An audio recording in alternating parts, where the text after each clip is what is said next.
আলু পটলের তরকারি যদি আপনারা একদম নিরামিষ পদ্ধতিতে বানিয়ে নিতে চান তাহলে এই রেসিপিটা একবার ট্রাই করে দেখতে পারেন। একটু নতুন এবং অন্য পদ্ধতিতে এটা আমি আপনাদের বানিয়ে দেখাবো, দেখবেন বানানোটা কতটা সোজা। তাহলে চলুন আর দেরি না করে রেসিপিটা শুরু করা যাক।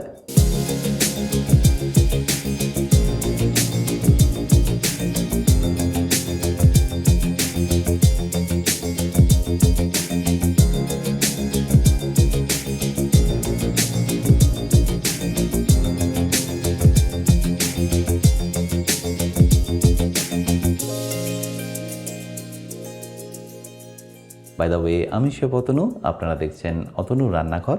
আর আজকে আমাদের রেসিপি নিরামিষ আলু পটলের তরকারি। তাহলে আলু পটলের তরকারি বানানোর জন্য সর্বপ্রথম আমি আপনাদের পটলটাকে কেটে দেখাচ্ছি। পটলের এই দুটো দিক আপনাদের কেটে নিতে হবে। আর পটলটাকে দেখুন আমি কিভাবে ছুলে নিয়েছি। অল্প একটু খোলা এই কারণেই রেখেছি যাতে টেস্টটা ভালো আসে। আর দুদিকটা কেটে নেওয়ার পরে আমি এটাকে জাস্ট 1/2 করে এইভাবে কেটে নিচ্ছি। একদম সিম্পল।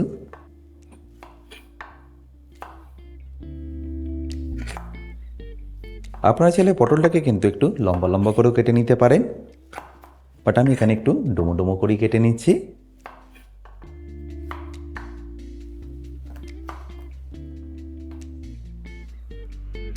আমি এখানে টোটাল 1 কেজি পটল নিয়ে নিয়েছিলাম, যেটাকে আপনারা নিশ্চয়ই দেখতে পাচ্ছেন পুরোটাই কেটে নিলাম।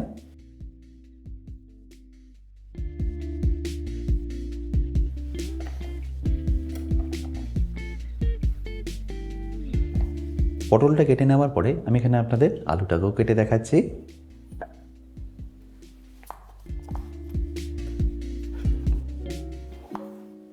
আলুটাকেও কাটা খুবই সিম্পল, জাস্ট এইভাবে 1/2 করে কেটে নিয়ে এইভাবে ডুমো ডুমো করে কেটে নিই।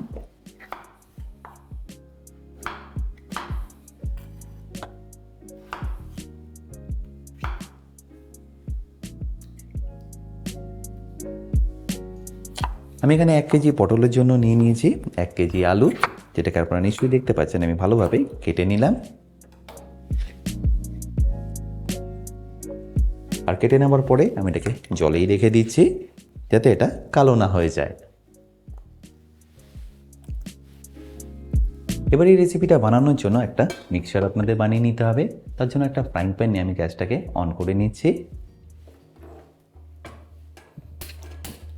আর যখনই দেখবেন ফ্রাইং প্যানটা একটু গরম হয়ে গেছে তখন এখানে দিয়ে দিন 2 চা চামচ মতো সাদা তেল। তেলটা যখনই দেখবেন একটু গরম হয়ে গেছে তখন এখানে দিয়ে দিন কাজু বাদাম। আমি এখানে 100 গ্রাম কাজু বাদাম নিয়ে নিয়েছি। এটাকে আমি ভালো করে প্রথমে ফ্রাই করে নেবো, একদম লাল লাল করে। কাজুটাকে কিন্তু আপনাদের এরকমই লাল লাল করে ভেজে নিতে হবে, তাহলে দেখবেন গ্রেভির টেস্টটা দারুণ সুন্দর আসবে। আর যখনই দেখবেন এরকম লাল লাল করে ভাজা হয়ে গেছে তখন এখানে দিয়ে দিন আদা স্লাইস। তারই সাথে দিয়ে দিন 5টা থেকে 6টা বেরিগি শুকনো লঙ্কা। আর একই সাথে ঝালের জন্য দিয়ে দিচ্ছি কাঁচা লঙ্কা। এরপর এটাকে ভালো করে আপনাদের মিশিয়ে নিতে হবে। আপনাদের কাছে যদি বেরিগি শুকনো লঙ্কা না থাকে সেক্ষেত্রে আপনারা রেগুলার শুকনো লঙ্কা এখানে ব্যবহার করতে পারেন। আর সেক্ষেত্রে আপনাদের বীজটাকে কিন্তু বের করে দিতে হবে যাতে এটা ঝাল না হয়ে যায়। আর যখনই দেখবেন আদার কাঁচা গন্ধটা একদম চলে গেছে তখন এখানে দিয়ে দিন পোস্ত। আমি এখানে 2 চা চামচ পোস্ত ব্যবহার করলাম। এটাকে কিন্তু আপনাদের তেলই ভালো করে প্রথমে ফ্রাই করে নিতে হবে।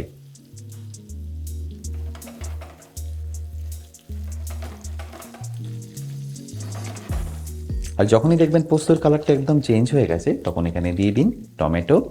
আমি এখানে টোটাল 500 গ্রাম টমেটো নিয়ে নিয়েছি, যার মধ্যে আমি দিয়ে দিচ্ছি প্রথমেই স্বাদ মতো নুন। আর এর সাথে খুব সামান্য কাশ্মীরি লঙ্কার গুঁড়ো। তারপর এটাকে ভালো করে একবার মিশিয়ে নিই।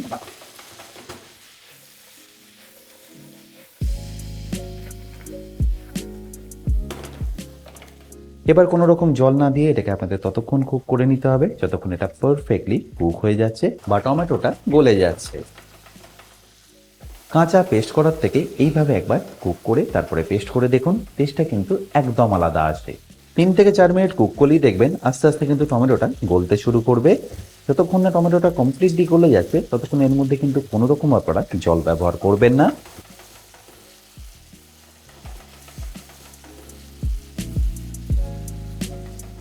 মোটামুটি 4 থেকে 5 মিনিট পরে দেখুন টমেটোটা এখানে কিন্তু এখন পারফেক্টলি গলে গেছে।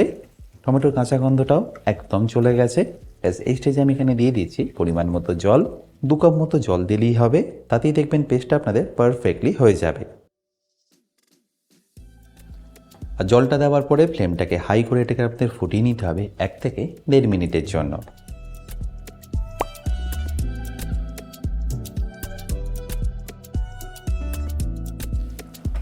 আশা করি নিশ্চয়ই দেখতে পাচ্ছেন যে জলটা দিয়েছেন সেটা এখন এভাপোরেট হয়ে গেছে আর টমেটোটা এখানে পারফেক্টলি কুক হয়ে গেছে। ব্যাস, এবার এটাকে আমি ঠান্ডা করে পেস্ট করে নেব। এবার আলু আর পটলটাকে ফ্রাই করে নেওয়ার জন্য আমি এখানে নিয়ে নিলাম একটা কড়াই, তারপর গ্যাসটাকেও অন করে নিচ্ছি। আর যখনই দেখবেন কড়াইটা ভালো করে গরম হয়ে গেছে তখন এখানে দিয়ে দিন সাদা তেল। আমি এটাকে সাদা তেলে বানিয়ে নিচ্ছি, আপনারা চাইলে কিন্তু এটাকে সরষের তেলও ইজিলি বানিয়ে নিতে পারেন। আচ্ছা, আমি এখানে একটু বেশি তেলই নিয়ে নিলাম ভেজে নেওয়ার জন্য। ভাজা হয়ে গেলে তেলটা আমি এখানে তুলে নেবো বা কমিয়ে নেবো। আর তেলটা একবার ভালো করে গরম হয়ে গেলে আমি এখানে দিয়ে দেবো প্রথমেই আলুটা।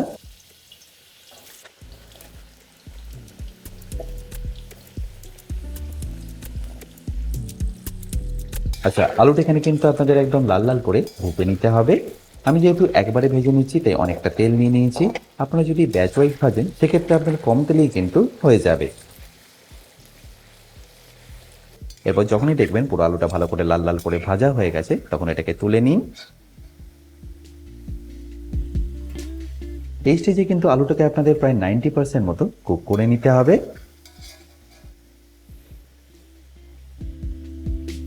আচ্ছা, এবার এই একই তেলে আমি পটলটাকেও ভেজে নিচ্ছি। আর পটলটা আমি এখানে একটু ব্যাচ ওয়াইজই ভেজে নেব।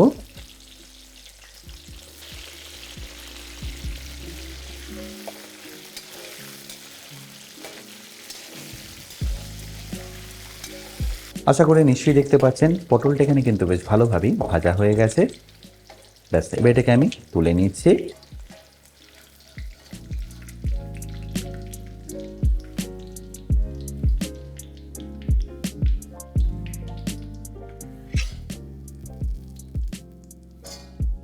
আচ্ছা, এবারে একইভাবে আমি বাকি পটলগুলোকেও ভেজে নেব।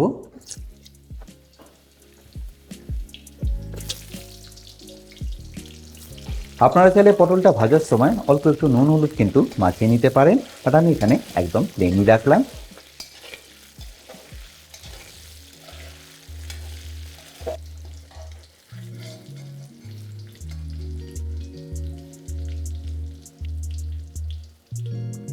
তাহলে এখানে আলু আর পটলটা এখানে দেখুন ভালো করে ফ্রাই করা হয়ে গেল।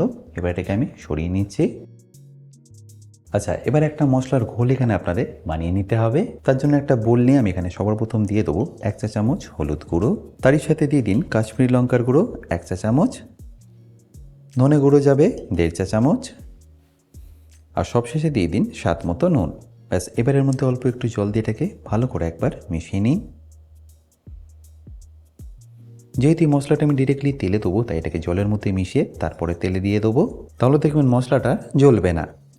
তাহলে মশলার ঘোল দেখুন এখানে পারফেক্টলি রেডি। আর এপাশে দেখুন তেলটা আমি একদমই কমিয়ে নিয়েছি। কমিয়ে নামার পরে আমি এখানে দিয়ে দেবো 1 চা চামচ ঘি।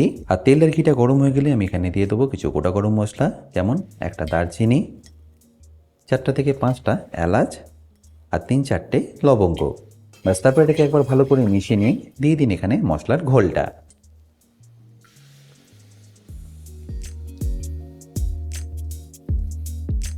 আর মশলার ঘোলটা দেওয়ার পরে এটাকে ভালো করে আপনাদের মিশিয়ে নিতে হবে। এই সময় কিন্তু ফ্লেমটা আপনারা একদম লো রাখবেন, তাহলে দেখবেন মশলাটা একদম পারফেক্টলি কুক হয়ে যাবে। আর মশলাটা যখনই দেখবেন এরকম দানা দানা হয়ে গেছে তখনই বুঝবেন মশলাটা কিন্তু পারফেক্টলি কুক হয়ে গেছে। দেখুন,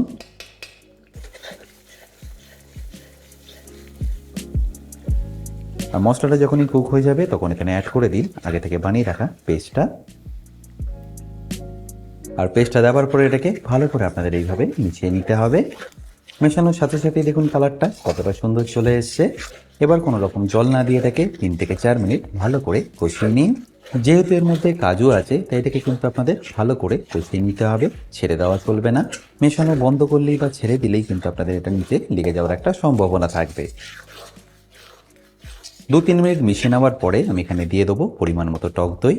আমি এখানে 2 চা চামচ টক দই দিয়ে দিলাম। আর এই টক দইটা দেওয়ার সময় কিন্তু ফ্লেমটা আপনাদের একদম লোই রাখতে হবে। আর টক দইটা দেওয়ার সাথে সাথে অল্প একটু চিনিও এখানে অ্যাড করছি যাতে টকটা ব্যালেন্স হয়ে যায়।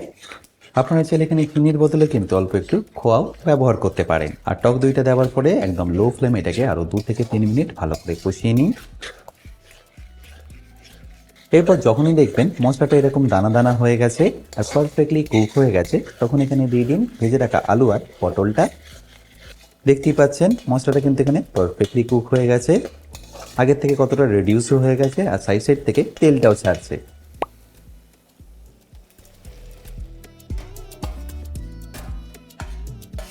আর আলু আর পটলটা দেওয়ার পরে ফ্লেমটাকে আপনারা একদম লো করে দিন। লো করে এটাকে ভালো করে একবার মিশিয়ে নিন। আর মেশানো হয়ে গেলে সাথে সাথে কিন্তু আপনারা এর মধ্যে জল দিয়ে দেবেন না, এইভাবেই রেখে দেবেন 3 থেকে 4 মিনিটের জন্য ঢাকা দিয়ে। আর এই সময় কিন্তু ফ্লেমটা আপনাদের একদম লোই রাখতে হবে। এবার 2 থেকে 3 মিনিট পরে ঢাকনাটাকে আমি আপনাদের সরিয়ে দেখাচ্ছি। দেখুন আলু আর পটল থেকে কতটা ভালোভাবে জলটা ছেড়ে দিয়েছে আর গ্রেভিটা এখানে কিন্তু এখন পারফেক্টলি রেডি হয়ে গেছে। ব্যাস এই স্টেজে আমি এখানে দিয়ে দেবো অল্প একটু জল। সেমি গ্রেভি করার জন্য যতটা জলের প্রয়োজন ততটাই কিন্তু এখানে আপনারা জলটা দিয়ে দেবেন।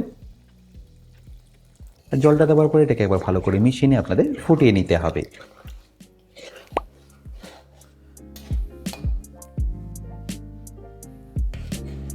দেখতেই পাচ্ছেন এর কালারটা কতটা সুন্দর এসছে। আর স্লো ফ্লেমে 3-4 মিনিট ফুটিয়ে নিলেই এটা কিন্তু আপনাদের পারফেক্টলি রেডি হয়ে যাবে। আর যখনই দেখবেন পারফেক্টলি ফুটে গেছে তখন এটাকে একবার ফাইনালি মিশিয়ে নিন আর ফিনিশ করুন অল্প একটু গরম মশলার ধনেপাতা দিয়ে। আশা করি সম্পূর্ণ রেসিপিটা আপনাদের নিশ্চয়ই ভালো লেগেছে। আর যদি ভালো লেগে থাকে অতি অবশ্যই কিন্তু আমাকে কমেন্টে জানাতে ভুলবেন না।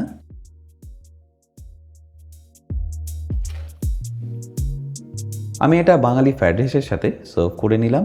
আপনারা চাইলে বাসন্তী পোলাও বা গরম ভাতের সাথে এটাকে সার্ভ করে নিতে পারেন।